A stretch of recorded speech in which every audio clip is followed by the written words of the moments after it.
100%च साहेब. काय आहे, तहसीलदारांची भूमिका ही संशयास्पद का वाटते, तर आज 2 दिवस झालेत आम्ही इथं तहसील कार्यालयासमोर उपोषणासाठी बसलेलो आहेत.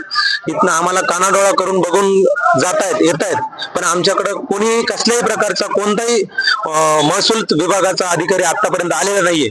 आणि अक्षरशः रात्रंदिवस आणि डायरेक्ट म्हणजे लोकांना न भीता, लोकांमध्ये दहशत माजून गुंडशाही, झुंडशाही म्हणजे धनशाही या सगळ्या गोष्टींचा वापर करून हिवऱ्यामध्ये लोकांवरती डायरेक्ट दहशत माजवली जाते. म्हणजे प्रत्येक जण, काही लोकांना मारहाण झाली आमच्या गावामध्ये फक्त टेंडर पायी. म्हणजे त्यामध्ये तुम्हाला सांगतो 20 फुटापर्यंत खड्डे करणं, 6-7 ब्रासचा हैवान येणं. तुम्ही आमच्या इथं रस्त्याची जर अवस्था बघितली, जर तिथनं प्रेग्नेन्सी लेडीज आणायचं म्हणलं तर आपल्या माजलगाव मध्ये आणण्यासाठी कमीत कमी 2 तास लागतील. हिवऱ्यापासून माजलगावचं अंतर आहे 25 किलोमीटरचं, त्याला कमीत कमी 2 तास लागतील एक प्रेग्नेन्सी लेडीज जरी आणायची म्हणलं तर. ही अवस्था रस्त्याची केली आहे. पाण्याची अवस्था म्हणताल तर 20 फुटाचा खड्डा केल्यानंतर त्या वाळूमध्ये पाणी, म्हणजे वाळूच नाही राहिली तर पाणी कुठून राहील आणि कसं राहील. आणि आता इथून पुढे शेतकऱ्यांनी करायचं काय? इथून पुढे 2.5 ते 3 महिन्याचा काळ जाणार आहे पाण्यासाठी, म्हणजे ऊसासाठी म्हणा, बागायती क्षेत्रासाठी म्हणा. तो जाणारच नाहीये ना. कसं पाणी टिकलं नाही तर काय करणार शेतकरी तिथला?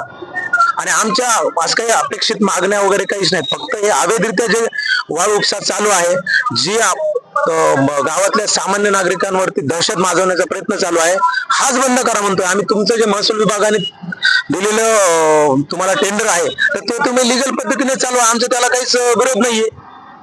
आणि आमच्या काही अशा मागण्याही नाहीत गावासाठी किंवा स्वतःसाठी, काहीच नाहीये असं याच्यामध्ये. येवले मी उपोषणाला बसलेलो इथं. तर हिवरा गाव मध्ये नाही का अवैध वाळू, नेमाबाहेर वाळू उपसा चालू आहे, तर त्याच्यामुळे इथं बसलेलो आहे मी. तर ते बंद व्हावं म्हणून बसलेलो आहे. जे वाळू नाही का पॉकलेन मध्ये चालू आहे, गांगाला खड्डे पडलेले, तर 6-6, 7-7 बराचच्या वाळू भरून नेते. तर आमच्या अंगावर घालते. आम्ही जर सांगितलं तर आमच्या पाईपलाईननी फुटाफुटी कार्य राहिले, तर आमच्या गंगातल्या मोटर नाही का उपसून टाकायला लागले तर बाहेर.